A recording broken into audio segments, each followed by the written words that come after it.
So welcome everybody. My name is Jill Yanch. I'm Director of Resilient Rurals. Resilient Rural started as a partnership between the towns of Bruderheim, Gibbons, and Lamont. Town of Bruderheim is lead, and I work for the town of Bruderheim. So our purpose is really to create a model for small towns by small towns around climate change adaptation and resilience. One of the pieces that we've been focusing on recently is food sovereignty and connecting with Indigenous experts and contributors in that field. We've partnered with Bruno with SevGen Consulting from the Samson Cree Nation as part of this cross-cultural work. And so I'm really excited to welcome you to our fourth webinar in the Resilient Rurals Cultivating Food Sovereignty webinar series, and to share the space with Bruno. This evening, he's going to be the primary host for us. And our presenters, so Michelle Brass and Emily Eaton with the Treaty Land Sharing Network.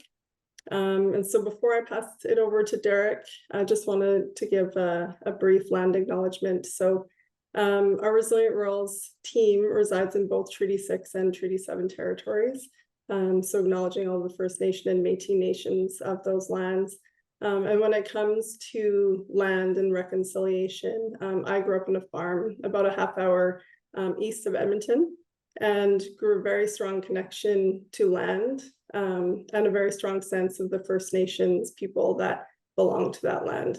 So that's really been what's inspired me and driven me in the work that I do, and the nations and the communities that I've been privileged to work with. And that privilege comes through my collaboration with Derek. I'll let him introduce himself. But he's known across Canada as an incredible visionary and speaker and a doer in the community development and food sovereignty space. So with that, I will pass it over to you, Derek. Thank you, Jill. Thank you, everybody. Thank you for taking the time and sharing space with us today and our guests. Danse, the Scott Noel Gakio. In our community of Samson, our elders often say, to start any endeavor, any speech, any sort of opportunity to speak in front of people, to use our language.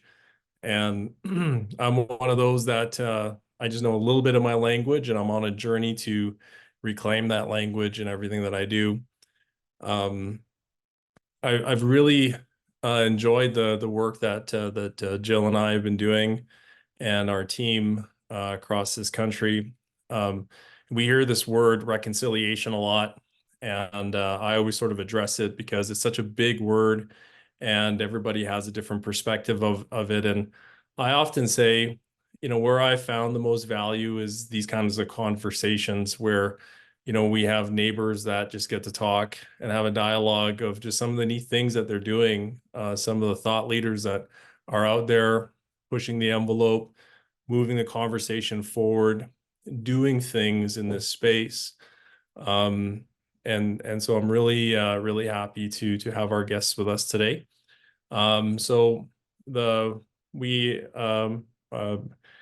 pass it off to Michelle and Emily, and we'll get you to introduce yourselves. And but what we'll do is, for anybody who has any questions, you can just throw it in the chat, and Danielle or Jill will pick it up, and we'll answer as many questions as possible.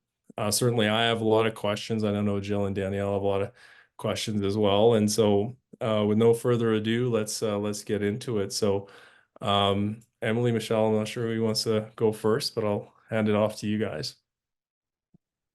Sure. My name is Michelle Brass. I'm joining you all from Treaty 4 territory. I'm in the Qu'Appelle Valley. I live in Fort Qu'Appelle, and I'm a member of Yellow Quill First Nation in Treaty 4. I have an 11-year-old, almost 12-year-old son, and I'm really thrilled to be here. I'm on a subcommittee for the Treaty Land Sharing Network, and soon to be the coordinating committee and take a bigger role with the network in supporting them. And I've been involved with the network. I've been aware of it since the very beginning, as when it started as just an idea. but really became involved in the last year or so in a more meaningful way. I do a lot of work in the areas of Indigenous food security and sovereignty and the impacts of climate change. I've also served on the steering committee and board for Indigenous climate action. And so really tie in how the impacts of climate change can be impacting our food systems and how we revitalize that. I'm a health and wellness coach, so I do a lot of work with Indigenous communities on holistic health and well-being, community well-being, and how the health of our lands and traditional territories and our connections to them are vital to the health of our individual bodies, our families, our communities, and then all of our relations, really how closely interconnected all of those connections are. So that's just a bit about me. I'll share a little bit more when I talk about how I got involved in this work, but just in a nutshell, that's who I am, and I'm glad to be here tonight. Thank you. Oh, sorry. No, go ahead. Thanks, everyone. Good evening. My name's Emily Eaton. I am coming to you tonight from Regina in Treaty 4 territory. I grew up in Saskatoon in Treaty 6 territory. And I guess the reason that I got involved with the Treaty Land Sharing Network is really because I've been sort of fascinated with rural areas and food for all of my sort of academic studies. And so when I did my undergraduate in international studies, one of the things that we did was we took this 4-month trip, study abroad trip to Guatemala. And at the time I had a professor who was very interested in land reform and their process of reconciliation, which was pretty new at the time when we went there in 2001. And at the time, you know, with my studies mostly focused on international issues, and this idea about reforming land and breaking up big land monopolies and redistributing land to Indigenous populations who'd been dispossessed through the long Civil War. Eventually, I started to ask the question about why do we always talk about land reform at the time anyways, in some other part of the world? And how would it look to think about land reform in Canada or redistributing land to Indigenous nations? So that sort of got me interested. That topic, which was sort of studied as a topic of international studies, got me thinking sort of domestically too about the issue in Canada. I eventually moved away to do my graduate work in Toronto and came back to the University of Regina in 2009 as a prof, and I started to study Saskatchewan's oil industry, and I spent a lot of time in oil producing communities, and that involved also working with landholders who had various oil impacts on their lands, and also learning about the importance of native prairie to farming and ranching operations, and more broadly just to the ecology. And so when my friend Valerie Zink and alongside Philip Brass had the idea for the Treaty Land Sharing Network, she came to me early on in the endeavor, and so I've been working with the group from the beginning. And it was partly just because of those connections in rural areas that I got on board with the Treaty Land Sharing Network. So yeah, I'll share a little bit more about how I came to be part of the network in a larger sense. So as Emily shared, Valerie Zink and Philip Brass, came up with the idea of this network of what if we were to have landholders open their land, privately held land, for Indigenous access. And Philip is actually my ex-spouse. So I lived on Papikassis First Nation for 10 years.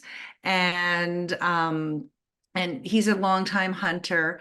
And so over the course of those 10 years, with my wellness work, integrating more ancestral Indigenous foods into diets in my wellness practice, working with clients, that was something that became a very integrated part of our lives. And over time, I had noticed, and at the end too, around the pandemic years, I started to go off hunting as well. And so now that's something that's become a very significant part of my life that I'm really pleased to be able to do on my own. noticing over the years that there would be places that we would access that were no longer accessible. They were either, available before and sold off, privatized, or the habitat just wasn't there anymore. It had been destroyed or altered in some way so that the wildlife wasn't available. And so just noticing this over time, also noticing like the PFRA lands being sold off in Saskatchewan. And so there was kind of already this growing realization that we had to travel further and further from our home in order to access lands that were suitable for hunting and gathering, for hunting, for food, for hunting, as well as gathering medicines, plants, and even just, things like willows for sweat lodges and ceremonial purposes, that kind of thing.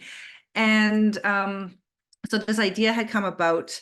And as it developed, it just really fit in line with the work that I do too. In my former career, I was a journalist. So I'm a former CBC radio host, and I had a talk show and news talk radio here in Saskatchewan. And the reason I chose that career as my first career was this desire to build bridges or create community and understanding between Indigenous and non-Indigenous communities. I'm of mixed ancestry, so English and Swiss on my dad's side, and Soto on my mom's side. And so really embodying both the colonized and the colonizer has been an integral part of my identity and has been the thread of my work. And so when this idea for the Treaty Land Sharing Network came up, it was able to carry this thread of my passion for bridging these communities that started off when I was in my late teens in my first career. And I was, able to find a way to contribute a lot of those skills and the networks and the passion for working with both communities, because it's messy work. It can be, there's a lot to unpack and untangle and uncomfortable conversations to have, but they're necessary when we look at the long-term health and well-being of all of our communities.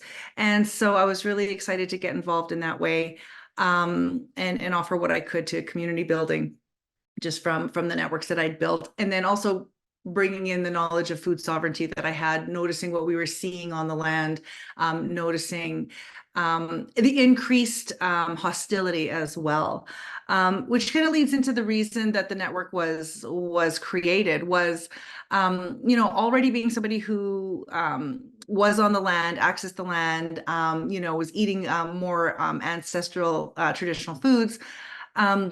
Already understood what it was like to be in rural communities as an Indigenous person, accessing the land, exercising our inherent and treaty rights, to live the way our original instructions have guided us to. And it has been hostile in many cases, and much more so after the Stanley verdict came down a number of years ago.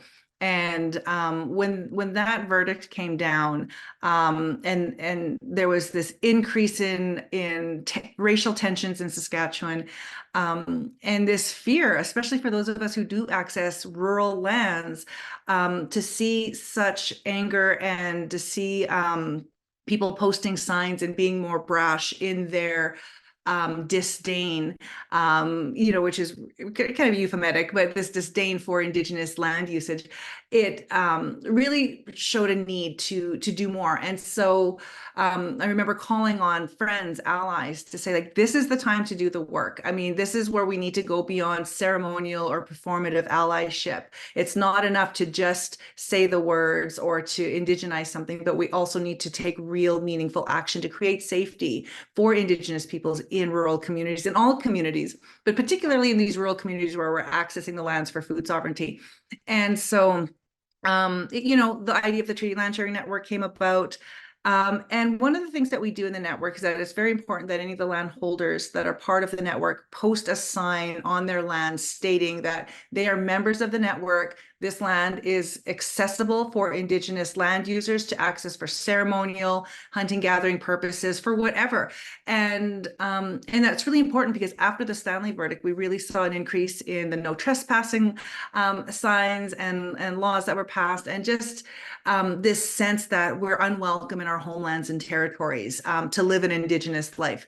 And so we wanted not only to access the land and have people open up their privately held lands for access, but also to send a message to neighbors, to the community in a public way, that not everyone agrees with this tension, this kind of us against them. There are people in our communities that feel differently, that want to live and honor treaty relationships, and want to know what that could look like today, and how they could take initiative and not wait for government to lead the way, or for government policy to come forth, but to actually take real meaningful action in our communities today. And so having those signs was really important, and continues to be, to increase the safety, or to address safety concerns, because for a lot of Indigenous peoples, and I know it's similar in Alberta, with high profile news stories of hunters, you know, it literally is life and death when we're going out hunting and gathering and living in Indigenous existence. And I wish I was just exaggerating, but it is reality. And so how do we address that? And we address that through people who have power and privilege, who have land and access to take a stand, to say, we want to do things differently, reimagine, and go back to the original agreements, look at the spirit and intent, and how can we make those efforts today. So that's why it came about, and that's why it's a necessary initiative, and that it's a way of looking at reconciliation as something more meaningful and not just ceremonial or performative, because it's not comfortable. Not every neighbor is happy to see the Treaty Land Sharing Network signs posted, or to see an increase of, foot traffic, or increased traffic of Indigenous land users. But this is what we need to do to change kind of what's acceptable in rural areas when it comes to sharing the land.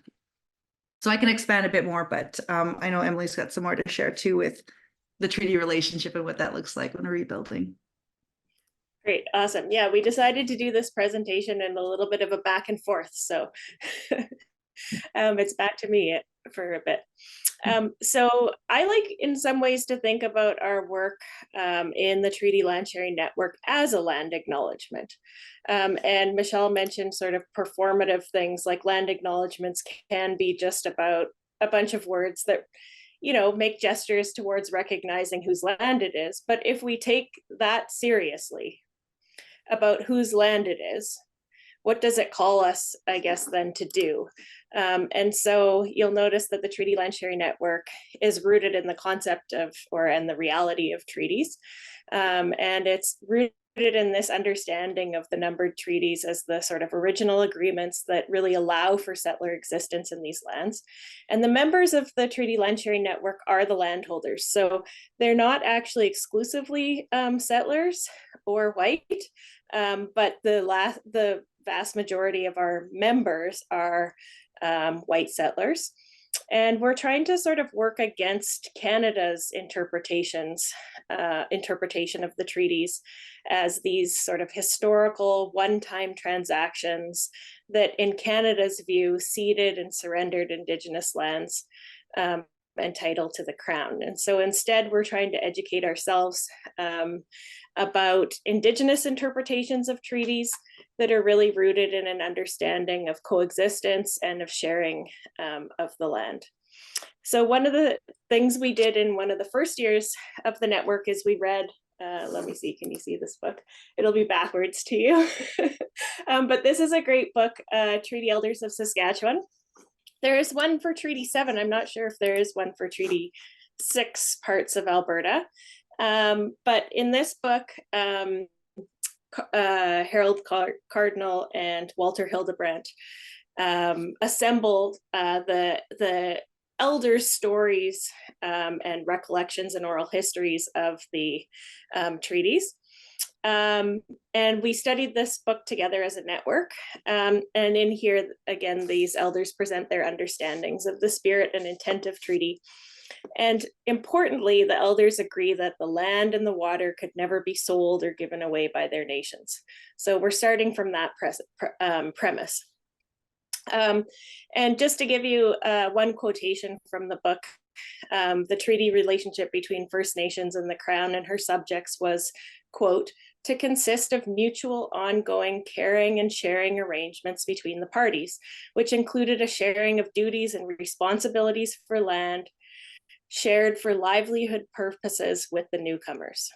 An elder in the book, Peter Waskahat from Frog Lake Cree Nation, shared, quote, "The sacred earth could never be sold or given away, according to the principles of the First Nations, but it could be shared.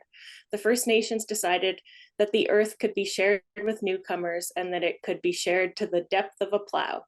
The earth could be shared so that everyone could peacefully coexist."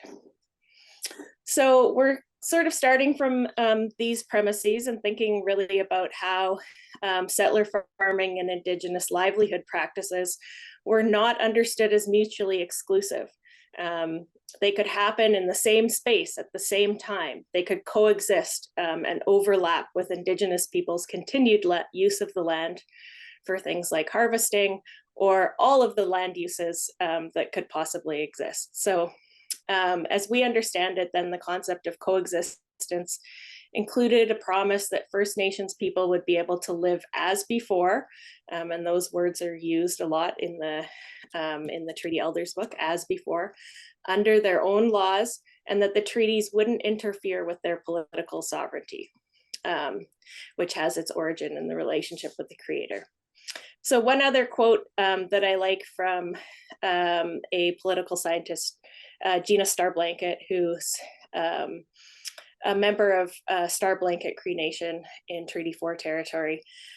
She summarized, quote, "The treaties are regarded by Indigenous peoples as land use frameworks, which generally involve the establishment of separate governments and jurisdictions in distinct spaces and dual governance and jurisdiction in shared spaces and matters of mutual concern."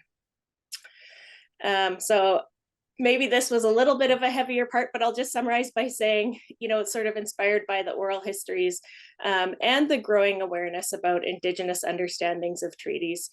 Our network attempts to practice what we are learning about as their true spirit and intent. Of course, it's limited because we're working with private landholders.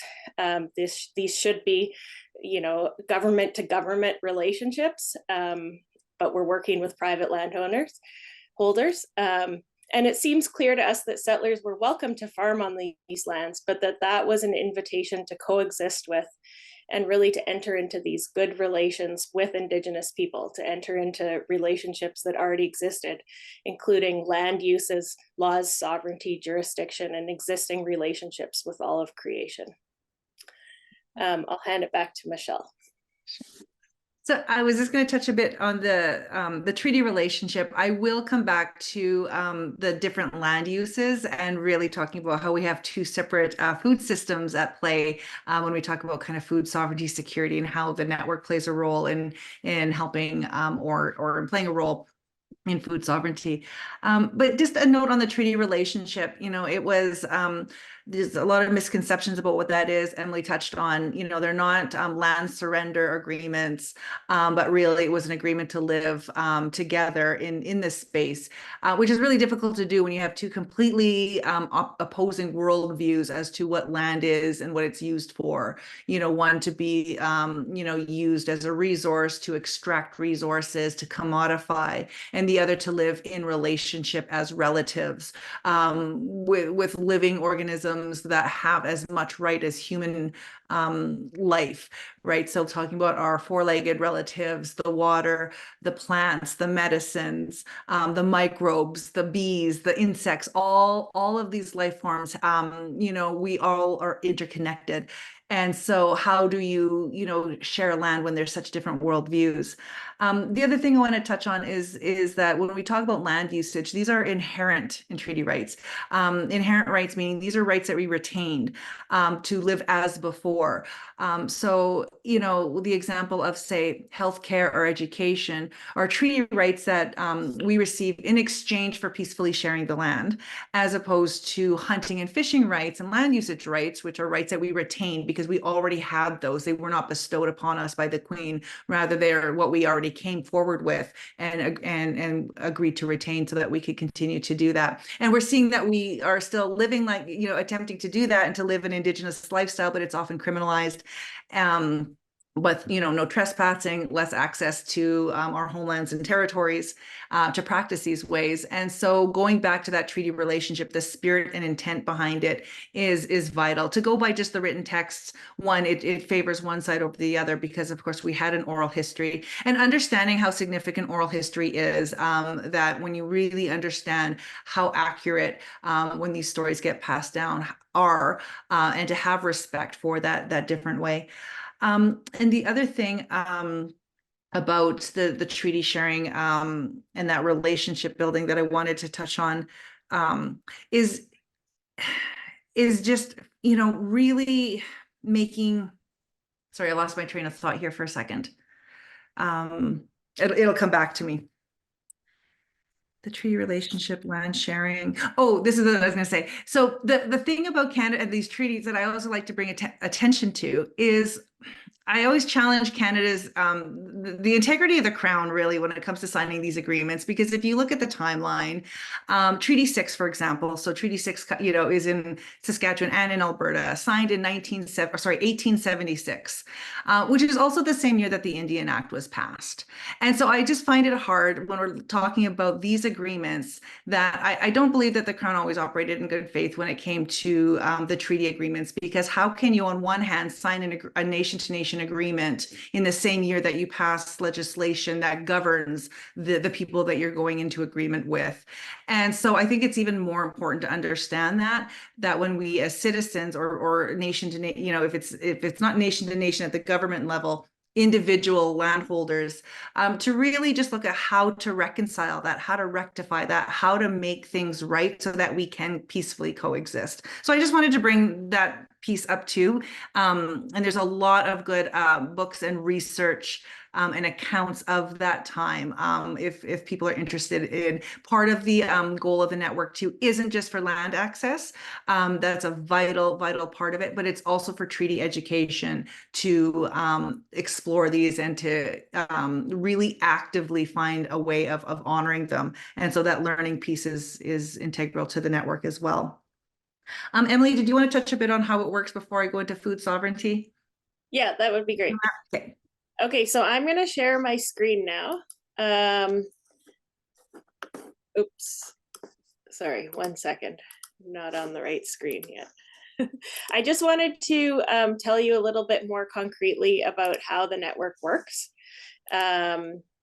because we do have some exciting news about expanding into the Treaty 6 area of Alberta. Right now, the network operates only in Treaty 4 and 6 of Saskatchewan, but we are working towards not erasing, but not acknowledging those provincial boundaries. We want to operate along the boundaries of treaties rather than provinces. But if you go to our website, this is just the homepage of the website. You can see that if you are a landholder and you have land and you want to share it, there's a way that you can do it here. And if you are a person who wants to access land, an Indigenous person who wants to access land, you would click on the access land page. And here, these are the signs that Michelle was talking about, that all our landholders are supposed to post. And the more the better, the more the merrier, because they are also an outreach tool and a safety tool. So starting those conversations in people's communities. And if you're looking to access land, you would just tick off that you're an Indigenous land user, that you agree to the protocols. We've tried to keep the protocols as minimal as possible to reduce any barriers, but there are some things that, keeping foot access only, keeping gates and fences closed, etc., no open fires. So you would submit the form, and you would come to the part of our website, my computer's being really slow right now, where you have our directory, of lands in the network, and you can kind of, zoom in or out on them and find where you are and what's available in different areas. A little teaser of an explanation there that if you click on, you can read more about, although this is actually one of the more sparse land descriptions. It's actually a Nature Saskatchewan landholding. We have about 54, or I think actually maybe 56 members now in the network. Most of them are like farmers and ranchers, but we do have some institutional members. So here's an example of one at Nature Saskatchewan, but you'd get the phone number. And we do require one phone call to communicate about things like safety. So the premise again is that all of these lands are, as treaty suggested, should be available to Indigenous people to practice their inherent rights. And so it's not about asking the landholder whether you have permission to access the lands. It's about saying, all landholders have already given permission by virtue of sort of recognizing the true spirit and intent of treaty. And it's more about communicating anything that needs to be communicated. Sorry, we can hear my daughter in the background. And you can also browse, these locations by the treaty territory, or you can, if you're looking for something in particular, you can use one of these filters and find, for example, where there are berries. These locations here are not exact pins to get to people's houses or people's lands or home quarters or whatever. They're actually the nearest town. So in order to get directions, you do need to phone the landholder. If you are a landholder and you want to open your lands to Indigenous access, you would, we have some profiles of some of the landholders in the network here. You would just fill out this form, and that would be submitted to us, and we would get in touch with you with a whole package about what the land use protocols are, what your understandings of treaty are, and are you open to learning more, and get signs delivered to you, all of that fun stuff, and get your profile up in our database. And so that's basically how it works. Before I do hand it back to Michelle to zoom out a little bit on the food sovereignty piece, I did just want to give you an update about our plans in Alberta. So the TLSN has had this Alberta working group that carried out a pilot project in the Beaver Hills biosphere in 2002, in the year 2002 to 2003. And they are planning a formal launch of the network in Alberta in the Treaty 6 area of Alberta that is planned for July 6th at a farm in Camrose County in East Central Alberta. And there'll be a pipe ceremony, there'll be presentations, there'll be a sharing circle and a land tour. And they're going to be circulating a poster about that shortly. So if you are watching this webinar and you want to be part of that, then you can get in touch with the Treaty Land Sharing Network. We have an address that is info@treatylandsharingnetwork.ca, but we also have one that's Alberta@treatylandsharingnetwork.ca. So if you're interested specifically in that Alberta launch, you can get in touch there. But we'll tell you a little bit more about how to get involved as well after Michelle speaks a little bit more about food sovereignty. Awesome. Thank you, Emily. Yeah, I find, so I mentioned at the beginning, I do a lot of work today now in food security and sovereignty. And so, and I mentioned briefly in my intro how that came about. But yeah, it was 10 years living on Pepeeksies, eating lots of wild ancestral foods, and then going down my own healing path, becoming a health and wellness coach, helping people. We have a lot of diabetes in our communities, chronic disease, as a result of colonization, and we can all tie it back to being dispossessed and displaced from our lands, and how we live traditionally. And I could extrapolate all of that. But I just looked at how I could integrate more of these practices into my own life and sharing with others.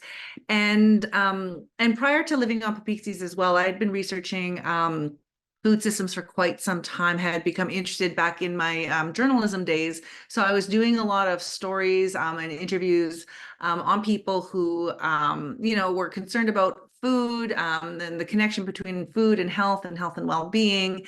And so really started to look at kind of modern, industrialized, large-scale agriculture, a global food system, how our food is commodified, traded, trade laws between different countries when it comes to transporting food, all of that.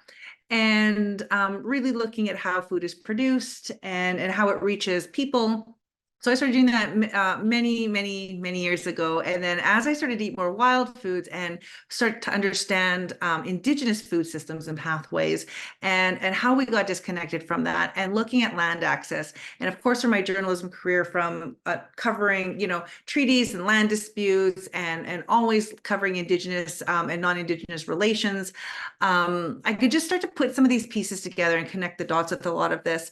And so the role I see that the Treaty Land Sharing Network really can help play is when you look at the history of how Canada was settled and how Canada came to be, signing the treaties, getting peaceful and quick access to land, which is what the point of the treaties were from the Crown's perspective, is looking at American expansion north and into the West, and the desire to settle the West quickly and peacefully, signing treaties, building the railroad, getting farmers, getting settlers out onto the land to break land, to establish a presence.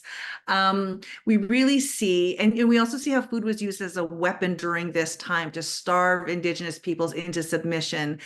So really understanding when we start to talk about food security and sovereignty from the very beginning, our food systems and opposing food systems were used as a tool to subdue Indigenous peoples into these agreements.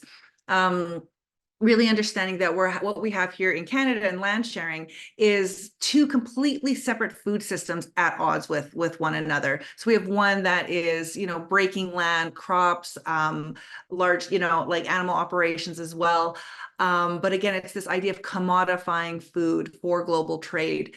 And in an Indigenous food system, it's really, again, about those relationships, understanding that when an animal gives its life to us, that it nurtures us on a much deeper level, that we acknowledge that the acknowledgement that we give to the plants and to the medicines before we go and gather those medicines, that we acknowledge them in a real and meaningful way, and that they communicate with us so that we aren't over harvesting, that we aren't picking more than we need. It's important to pick enough. It's important to gather enough for the people, but not not more, not to hoard and not to over extract, and again, to look at them as our relatives and not commodities, because in that I don't want to say dehumanizes them, because it's not a human life form, but renders them as less deserving of respect and life. And so I think that's important, because when you have these two different worldviews and we look at food, it's who's in charge and who makes the decisions over how land is used.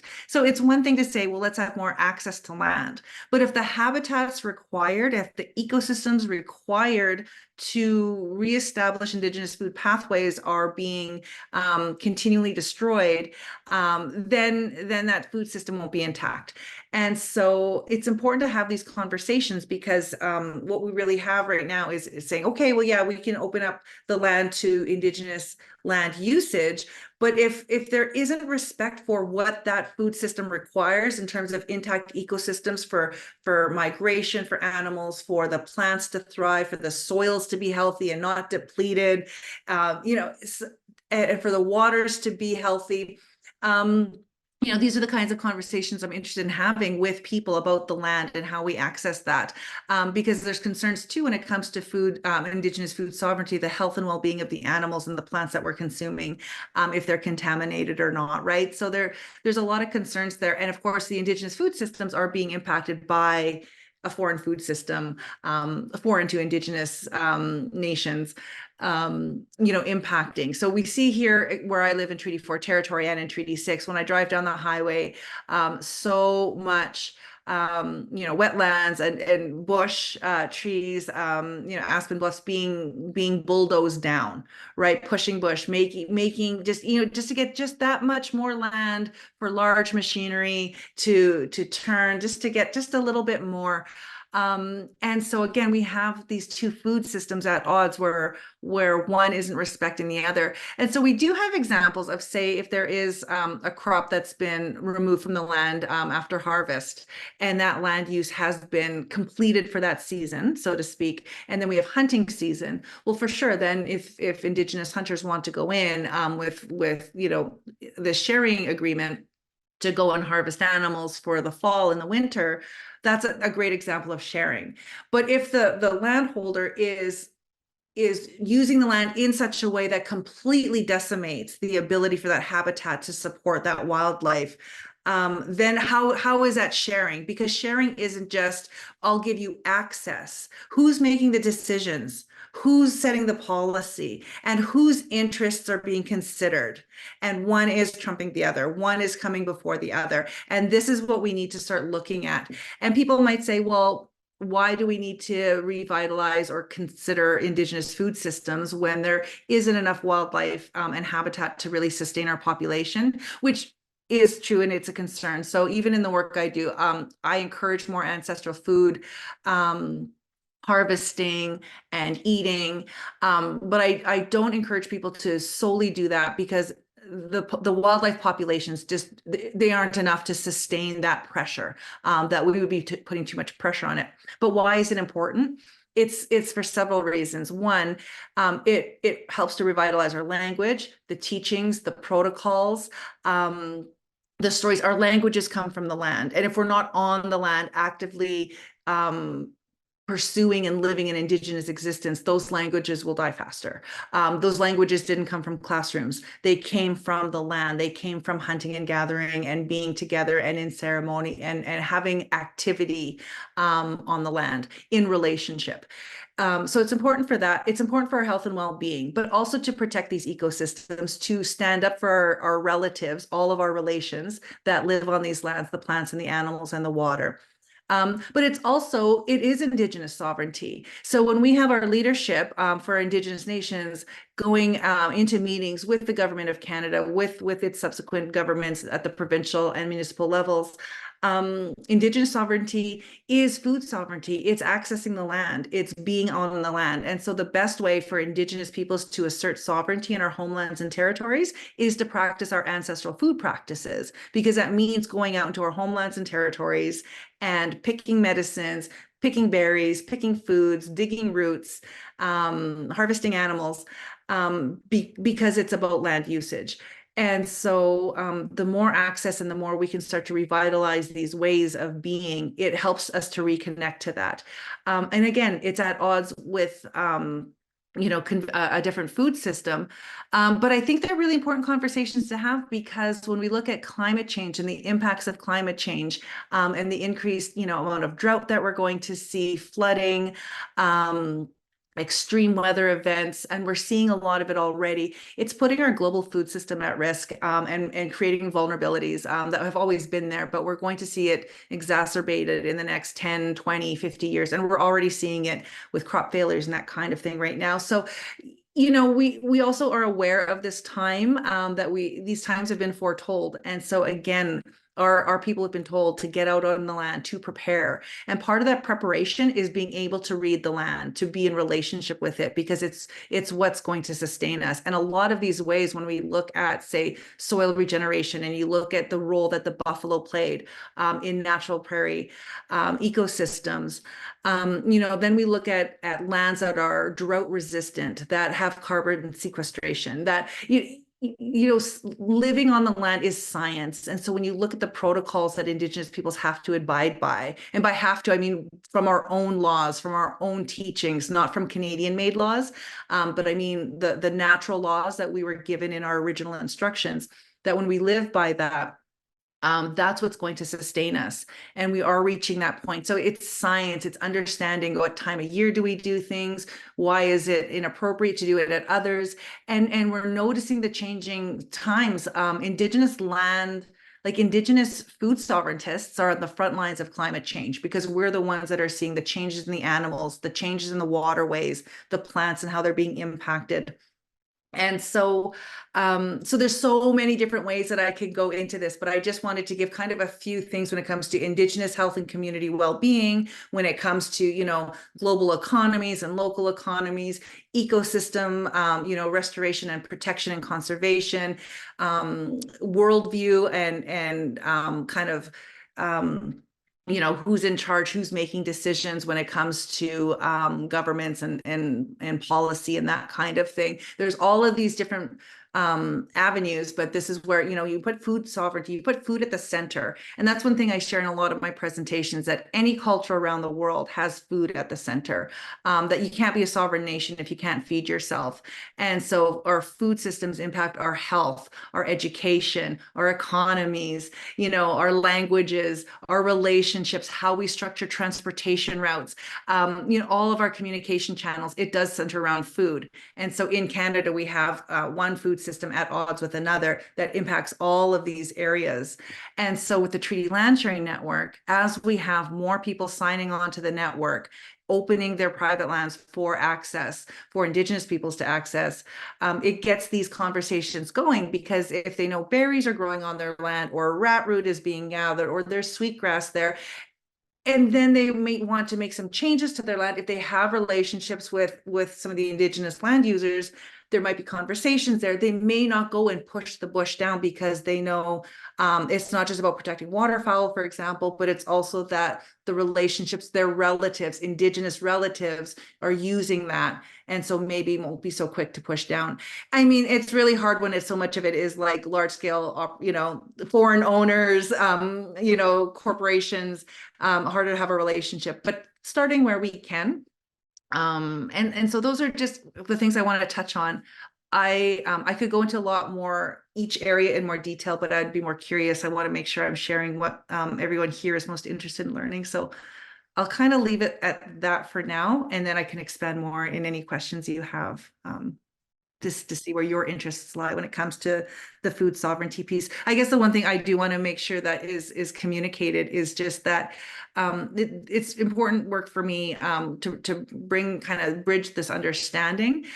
It's also messy and difficult work, because people don't like to relinquish power. So often I find that people in allyship roles, they'll say, yeah, I'm willing to go this far. But when it comes to actually relinquishing power and giving decision-making power away, or loosening the grip on that, there's a lot of fear. And so these are we bump into it in the Treaty Land Sharing Network on a small scale. But I think it's interesting to start to try it small scale to see, because you know, it's going to be, we're going to require more of that in the future, building together, leaning on each other, sharing knowledge. Our landscapes have been changed so dramatically, and with the coming changes from climate change, we will have to work together and share that knowledge. And so having these tough conversations at the community level now, I think will be vital and will serve us in the future. And so that food piece, I think, is really important, because we all need to eat, sharing meals together, and understanding that we're accessing our foods in different ways, in a completely way of relating to the land.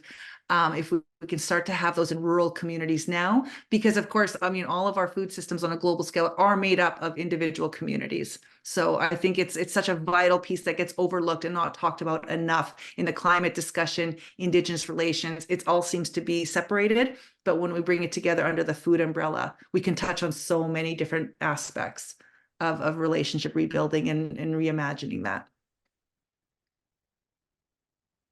Plus, who doesn't want to eat awesome meals together?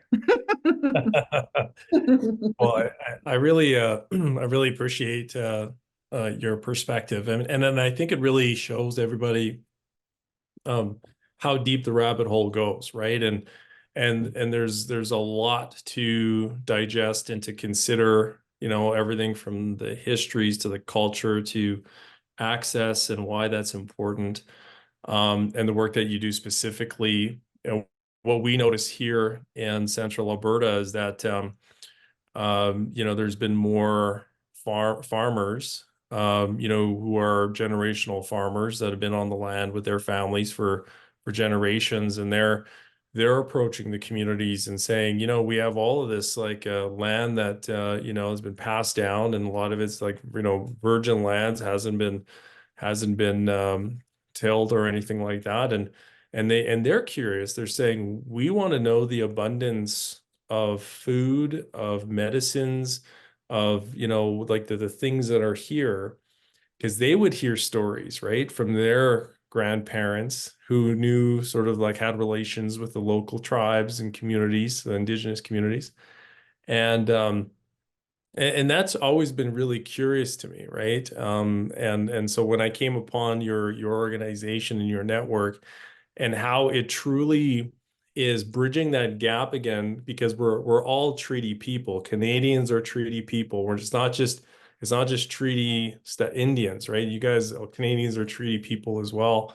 And this idea of sharing, where it doesn't have to be like our gain as status Indians or Indigenous people is your loss as Canadians. It's like that's throw that out, you know. It's like it's enhancing, because it's like this one elder said to me, he says, more important and more valuable than money, more valuable than oil is culture.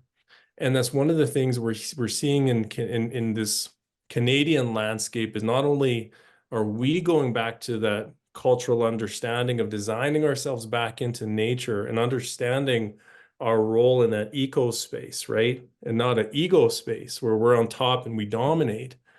Canadians are also kind of coming to that realization too, saying like, yeah, there's, you know, what is that culture to us as well? Because if we're Canadian, that, and if we truly sort of live by those ideals, that means we are accepting and embrace the history of this land that just doesn't go to the founding of Canada, that goes to the, you know, the tens of thousands of years that we've proven that we've existed here. So I want to open it up to some of the folks online with some of the questions. I mean, I can speak to you guys all night, and I'm sure we'll have an opportunity to do that.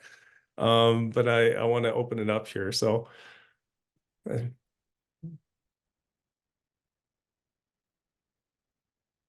Danielle? Hi, Michelle. I had a question based on kind of your initial introduction to yourself about your experience losing access to those lands over time. I'm a part on Facebook of like a homesteading group. It's kind of like a special interest of mine. I enjoy learning about it. I don't know if I'll do it, but I enjoy learning about it. And the way I understand it, and I don't know if it's the same in every province, but the way I understand it is pretty much any run-of-the-mill person can apply for this parcel of land and develop it. And they have to put a structure on it by a certain amount of time, I think is the way it works. Again, I'm not sure if that's across Canada. And I was wondering if you had seen this particular loss of access, because then there's this private ownership idea that probably comes along with this for the people who are doing that. And also if you and Emily had worked with any of these so-called homesteaders. Again, a lot of the perspectives, they're very innovative people. They're doing a lot of the same things we as resilient rurals talk about as far as building food sovereignty, but they also come across as the kind of that prepper mentality. I'm in this on my own. I'm going to do it on my own. And I'm curious to see if that's kind of been reflected in your engagement with them, or if you've even had the chance to engage with them in this initiative. I might lean on Emily a little bit to help with some of this when it comes to the background of the lands, but like, I don't know if you know about the parcel of lands and the structure. I mean, that sounds familiar, but I don't know about the details of that. But what I can talk about, what I have noticed over the years is, so as an Indigenous person, you know, I can go and access Crown lands, reserved lands and Crown lands. And what we've seen in Saskatchewan in particular is the selling off, the privatization of Crown lands significantly since 2007. And I mentioned the sale of the PFRA lands, I can't remember the name. I always call them PFRA, but they're public. I can't remember what it stands for. Farm Rehabilitation Administration. That's it. Thank you, Emily. I never say the whole thing. But, you know, when the federal government passed it off to the provinces to manage. They stepped away from that. Saskatchewan chose to put them up for auction for private sale. And I'm not too sure what happened in Alberta or Manitoba, but that's what happened in Saskatchewan. And then just more land being sold and posted, then no trespassing, no hunting, no access. And so from our perspective as Indigenous hunters, we would leave the reserve and travel and go to places that we used to be able to access, and just find that it's being posted, more and more posted land, or this used to be PFRA land and now it's privatized, or now we don't have access to this. And then so sometimes it's literally that kind of access, and then other times there's still access to lands, but the lands have been altered so much, or there's so much cattle on them, or there's like the different land usage has prevented the ability for us to use it the way that we would. And this is a kind of, again, where two different land usages coming at odds. So for example, in the Cypress Hills, going and hunting there, where many people would go, over time noticing more and more and more cattle, you know, and then it makes it more difficult to hunt in those regions. So it's more that type of access. And then the other thing I wanted to touch on before I maybe see if Emily's got something to add is the whole, because I understand, I've seen the prepper mentality, right? Like, you know, and how that goes. And it's interesting because when I look at climate action and climate change and what we're seeing, because I've spent time in ceremony and sitting with elders and starting to learn a different way of living and being, really understanding how important building community is. So when I go to communities, talk about food security and sovereignty, you know, yes, it's seed saving. Yes, it's understanding, you know, soil health and, you know, all the skills required and preserving and all of those things. But what I always say is the most important above all is community building. So that one person's garden does well and yours doesn't, that you have this, you know, this ability to share and help one another out. That when somebody else has and you don't, you know, and it goes to this story of like somebody who had like 3 squashes and somebody would walk by and, you know, said, oh, I'm without. And this old man gives that squash, right? And then this guy says, well, why did you give it? You only have 3. And he says, well, I gave him one because next year I might have 0. And he might have some. And I see that in like our giveaway ceremonies in Indigenous cultures, the giveaway ceremonies, the looking after the vulnerable. And so, which is completely at odds with the prepper hoarding mentality, right? And the defending of the stockpile of resources. I understand the mentality and the fear. And I think it'll be vital for us to find ways to strengthen those communities, which I always go back to Indigenous teachings, and sharing those with everybody. But Emily, I don't know if you had anything to add, and maybe you don't.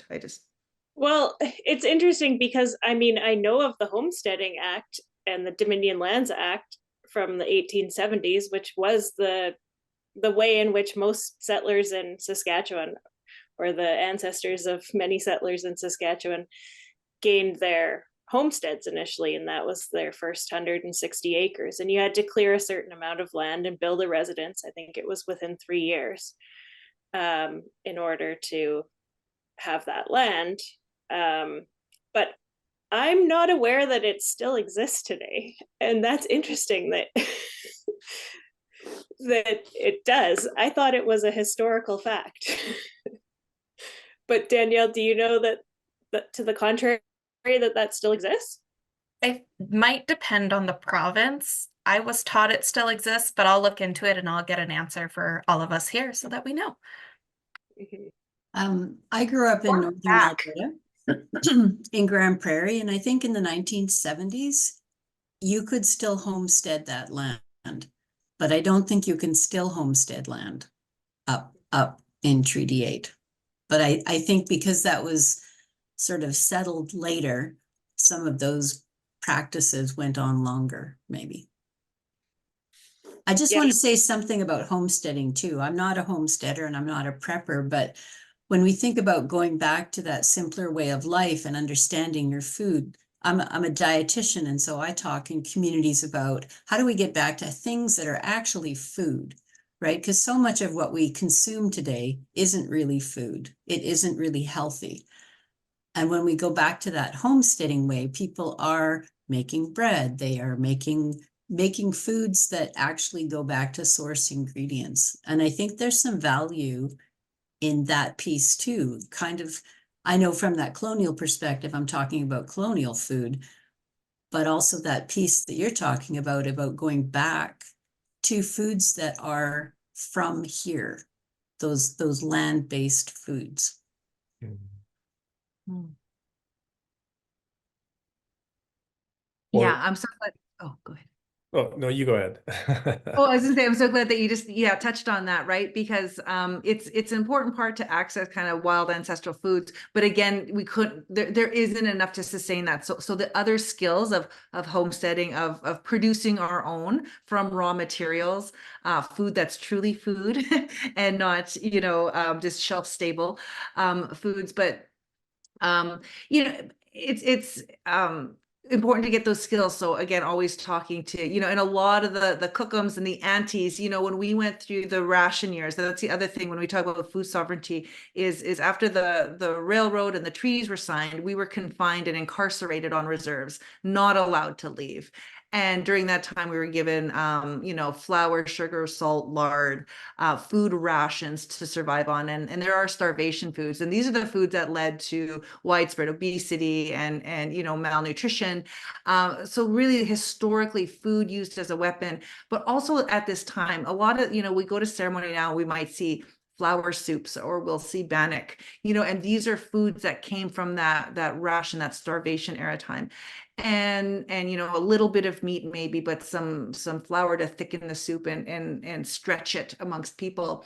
But I look at that as that resilience of the cookums and mothers and aunties feeding their families as best they can with what they had. And you look at homesteading, and often it's making do with what you have, using up, not letting things go to waste. So I think there's a lot of space and place for or groups like this, homesteaders, people that are interested in growing and preserving foods, to share this knowledge, because the fact is that the landscape has been changed so drastically and to such a point that we couldn't all just go back to wild habitat and gathering foods from those areas, that we would have to. And we also do have Indigenous farming practices, and there are a lot of conferences throughout Turtle Island that talk about these different practices that we had. So even sharing practices at what works best for this particular landscape, what were the Indigenous teachings, and how could we partner with homesteading groups to, bring more Indigenous heirloom varieties, seeds, and, and we have our own ways. And the thing about Indigenous people, like, we share our food,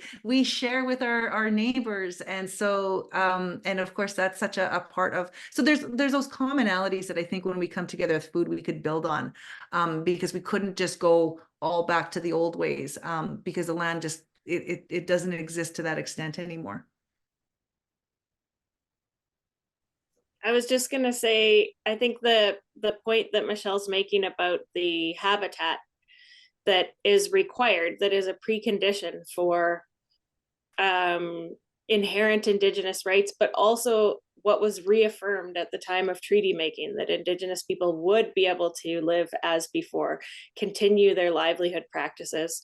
The way in which Canada has systematically destroyed that habitat, and not just through farming, but yes, through farming and monocultures, but also through things like industrial development and oil and gas. And so, like, one of the interesting cases that I'm watching is of the Beaver Lake Cree Nation, who have a Supreme Court challenge around the cumulative impacts of oil and gas infrastructure on their traditional lands. The cumulative impacts are to an extent now where they can't hunt, fish, trap, gather, practice ceremony as before, which was again reaffirmed during the time of treaty making. And there's another case, Blueberry River First Nations in northern BC, that was also about these sort of cumulative impacts. So one of the things that we're not there in the Treaty Land Sharing Network at all, but that earlier today, Michelle and Val were in my classroom, and now we're giving this other presentation. But one of the things that Val was saying in my classroom earlier today was that, like, wouldn't it be nice to think about also not just access, but responsibilities, right? Indigenous people have responsibilities to the land, which could be understood also as sort of land management practices that should be implemented, right? So what would a farm that is truly working in the spirit of treaty look like? They might encourage Indigenous input into land use practices, or they might agree to maybe never cultivate native prairie, or to not fill in and drain wetlands. We can imagine that, like, you know, this is, I'm not purporting that the network is anywhere near making these types of advanced agreements with landholders, but like, it is an interesting thing to think through. Like, what does the treaty require of all of the partners, and what is the actual ecology that sustains those rights too, and how can we work, you know, together to foster that ecology? I really like how you tie that traditional with the Western science. I mean, the scientists are, talking about the health of our soils, our capacity to grow crop, to, regenerate. It's something that we're all concerned about. And that this is the cool thing about being here in Canada, is we have all this rich traditional knowledge that, on the one hand, we still have direct access to a lot of our elders, but on the other hand, we're losing our elders at such a fast rate that, it's necessary that we work at trying to capture as much of this knowledge as possible. Because even when we talk about food sovereignty and food security, from a First Nations perspective, it involves the language. Like, we have a challenge of learning the language. As I mentioned earlier, I only speak a part of it because many of the people in my age group, we weren't taught our language because it was our parents' understanding from going to residential school that, because they would get beaten every time they'd speak their language. So they said, well, we don't want to send our kids to go to school and get beaten up by the teachers if they speak their language. So we're not going to teach them Cree. And this is a similar story from coast to coast to coast. And now we're trying hard to revitalize that. And then the culture, a lot of people they just think Indigenous, you're just connected. It's like, well, a lot of these gifts and knowledge is that repetitive practice, and it takes an entire lifetime. And that's if you are beside that elder or have access to the land or have access to that knowledge. And it takes so long to learn. And that's also being lost. And that's a travesty. They say that in this country, there's over 55 Indigenous languages. And so all the unique practices and cultural protocols, and we're at the risk of losing these languages. They're going extinct. And it's the equivalent of an animal going extinct. I think, it's like, that's how important it is. And so we're trying to work on that as well. All the while trying to pay for our mortgage, pay our taxes, and, put food on our table, good food, real food. As I put my Cheerios back in my closet, So that becomes the ultimate challenge as Canadians, as First Nations, as Indigenous people in this country. But I like, Michelle, your point about when we talk about food security and food sovereignty, community is at the heart of that. All of that science, all of that knowledge is for nothing if we can't connect. And I really love the previous, we were working on a project that was bridging municipalities with First Nation communities. And the previous mayor of Edmonton, Don Iverson, he said he was talking about a relationship that they created with the Enoch Cree Nation. And it's, we have him in a video, and he says, we've been neighbors with Enoch for over 100 years, like between Edmonton and Enoch. He says, but we're only now starting to become neighborly. And I really love that. And this is sort of the shift I'm starting to see, and I'm sure you guys are seeing it at the Treaty Land Sharing Network, where there's a shift in mentality where we're starting to become more neighborly, right? We're having these kind of weird, uncomfortable conversations, and because it's the same with the work that Jill and I do, when we work with corporations or we work with municipalities, talking about the history. and people get a little uncomfortable. I remember this one just really quickly. I have to share it because we're talking about treaties. And I was in this session and we were doing this cultural awareness training session. And one of the leaders of this municipality, he kind of says, you know, Derek, says, I have to disagree with you on the, you guys ceded the land. It says right here, and he brought out the treaty and it says, we hereby cede the land, and I was like, you kind of unwinding a little bit about the process and the conversation and understanding from the First Nations perspective about those words. And when you go back to the actual treaty negotiation, Treaty 6, as an example, was negotiated within a week from the introduction of the treaty from the colonial government to the crappy interpreters that they had in our territory. The two interpreters that they had, the Indigenous leaders, like they're speaking a different kind of dialect than how we speak. And it was like some guy in the crowd who happened to speak English and our Cree that was able to interpret. And the treaty negotiators from the government side, they almost kind of rushed it along. And it was the Indigenous leaders that took their time, and they would say, we're going to come back to you tomorrow and we have to think about this. And so when you go back to that history, and it's not so far as we may think. There was an elder in our community. He was about in his 70s, and they interviewed him about the treaties. And it was in the 1970s that they interviewed him.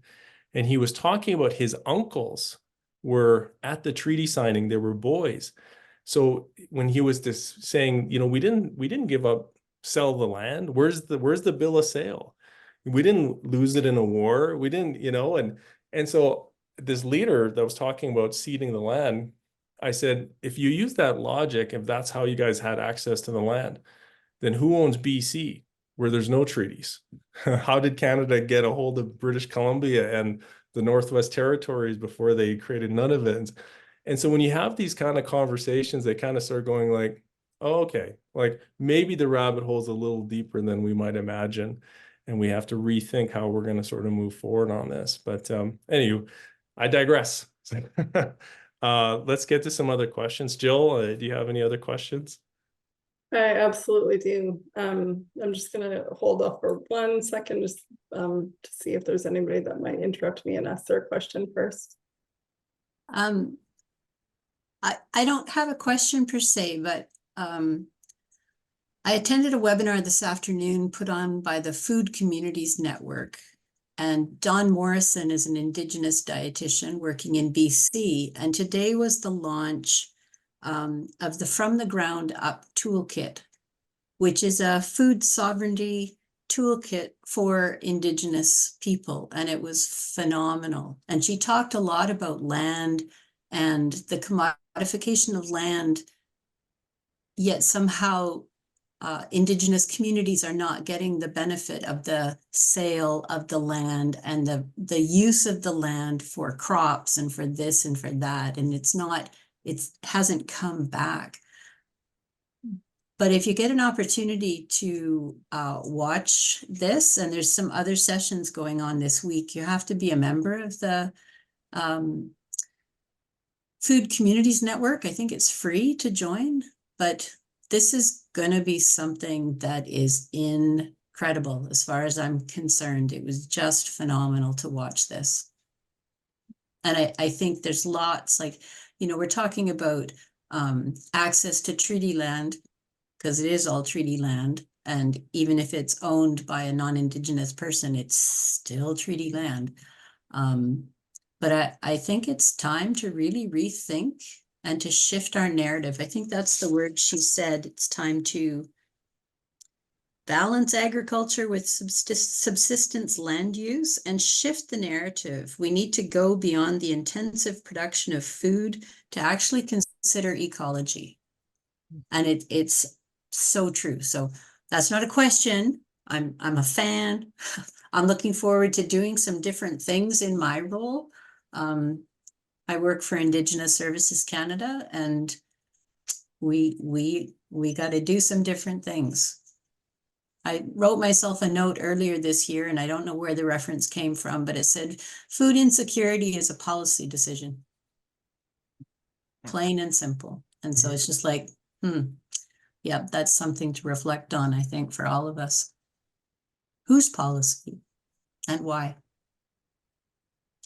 Yep. I'm so glad that you brought that up. I followed Dawn and her work for a long time and saw that she was promoting this, and it was coming out today. And I'm so thrilled and excited.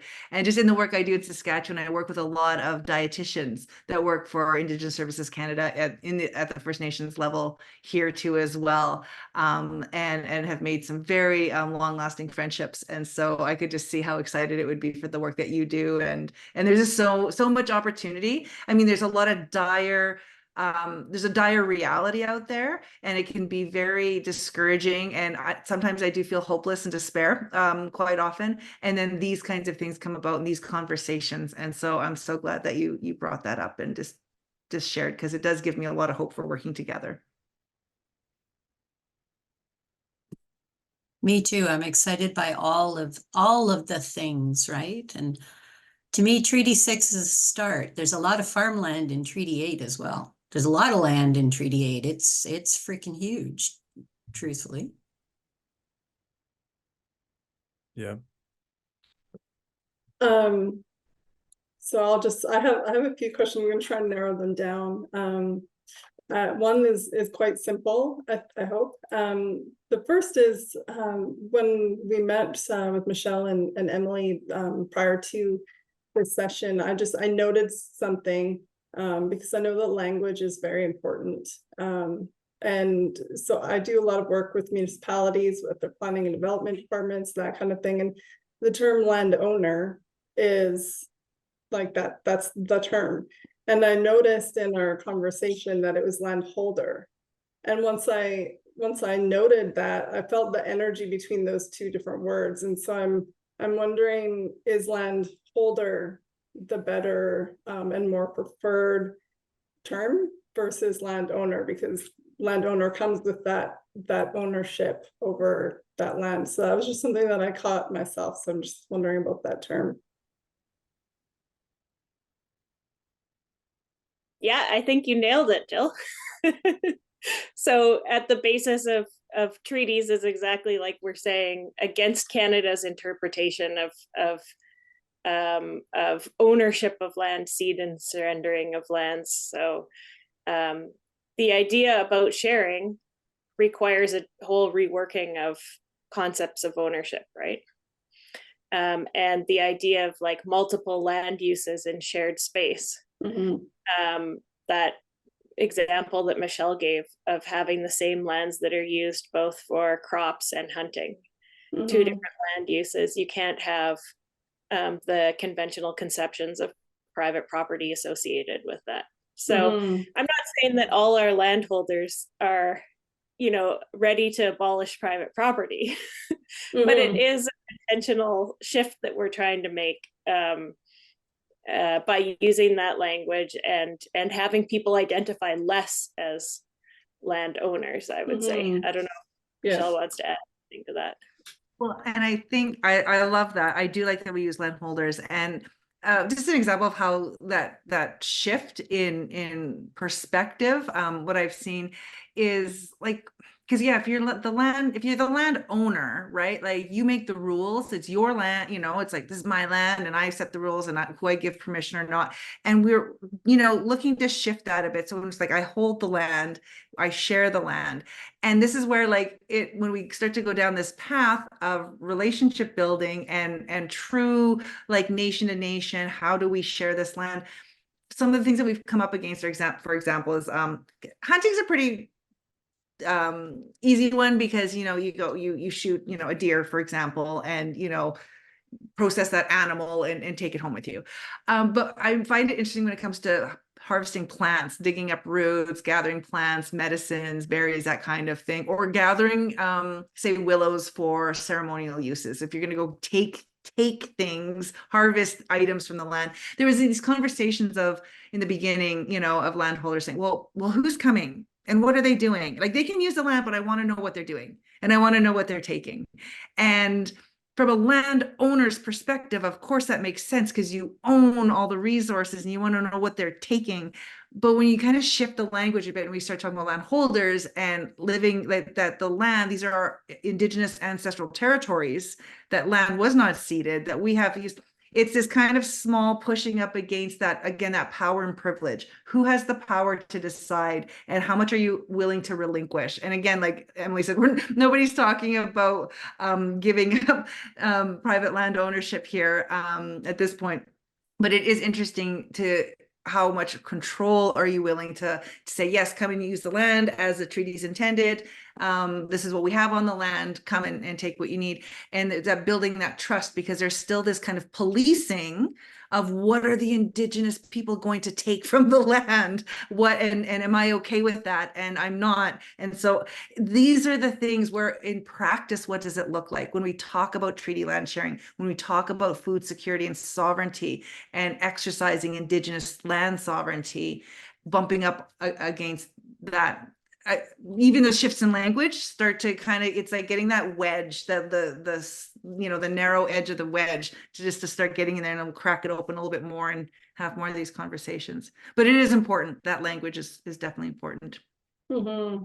Thank you. No, thank you so much for that. No, I really appreciate that. And yeah, noticed, and for me, it was almost like I recognized the Indigenous worldview in that, right? Because the worldview that, we don't own the land, right? The land owns us, which I've always had so much respect for that worldview. And so really recognize that term and that language. So I appreciate that explanation. My other question is quite complex.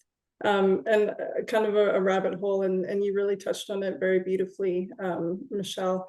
Well, both you and Emily. But it really resonated with me when you were talking about that the land sharing network creates that space for people on the land who really want to honor the treaty and not wait for government.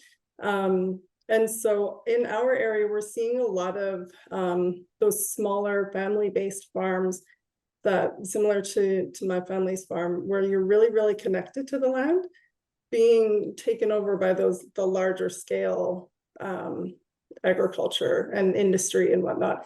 And so that's an example of what's going on for my family. I have extended family members that have land that could absolutely apply to this, where there's wetlands and space in the plants and whatnot.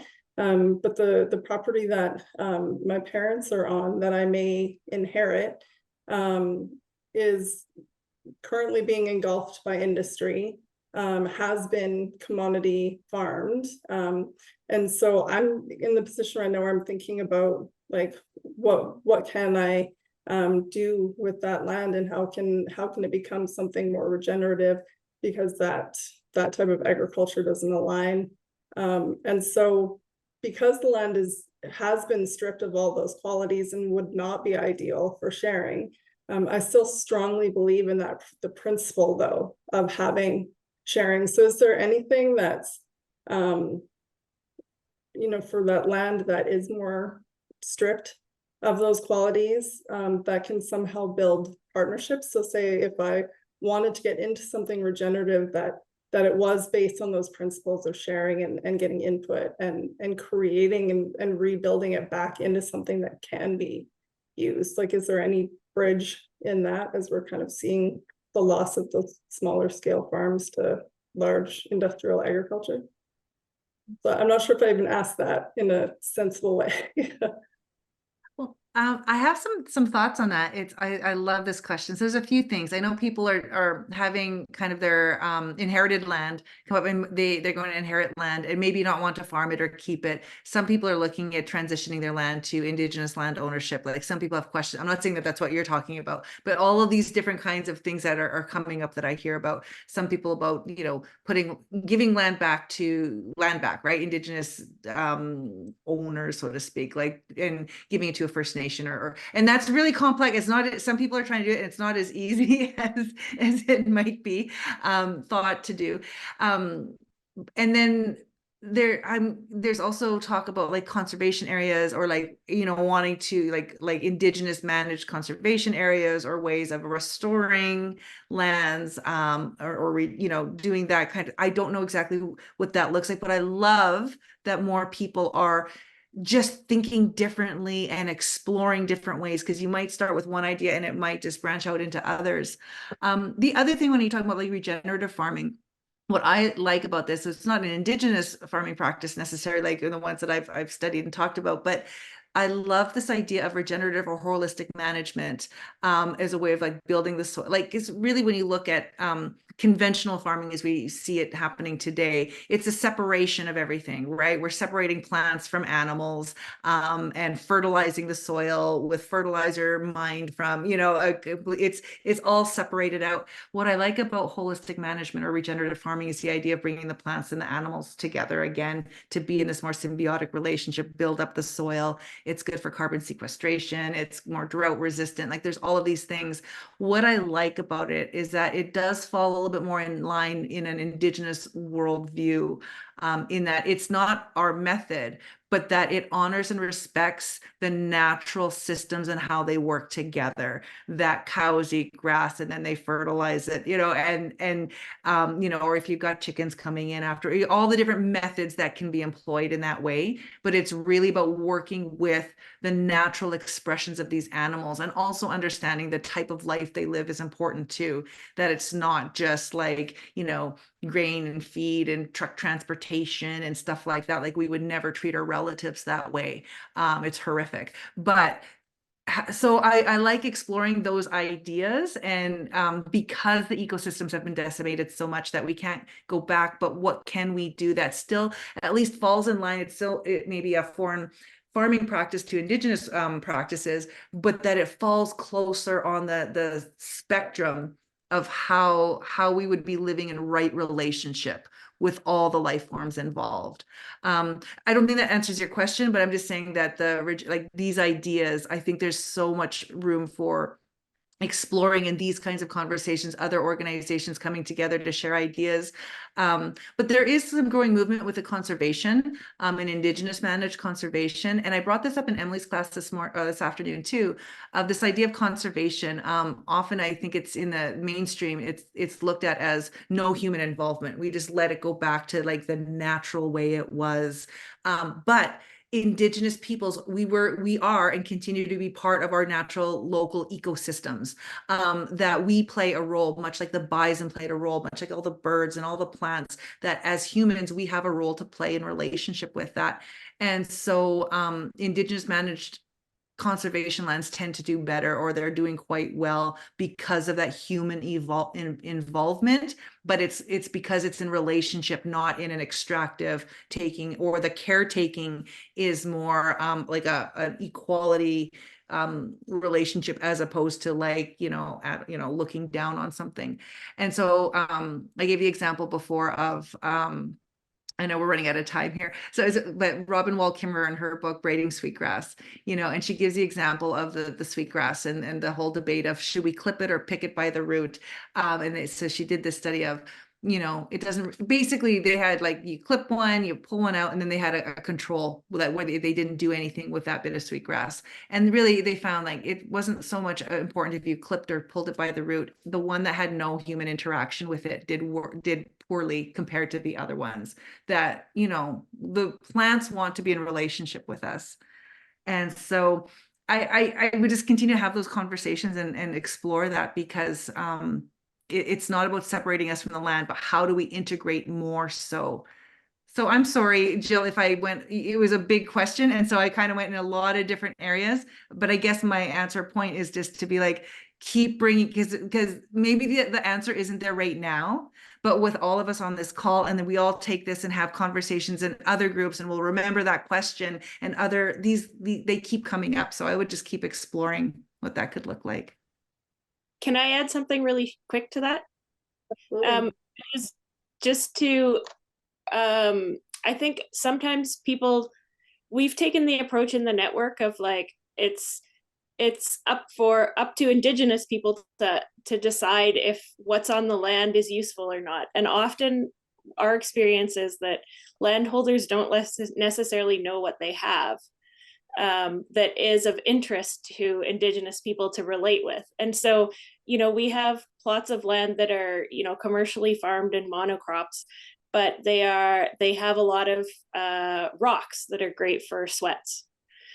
Or maybe they have a great ceremonial space, or all sorts of things. And even like the small areas on people's land that they consider unproductive or not useful, that, you know, Indigenous knowledge keepers have come out and they've gone straight to those areas of the land and found all the useful things to them in that part of the land, right?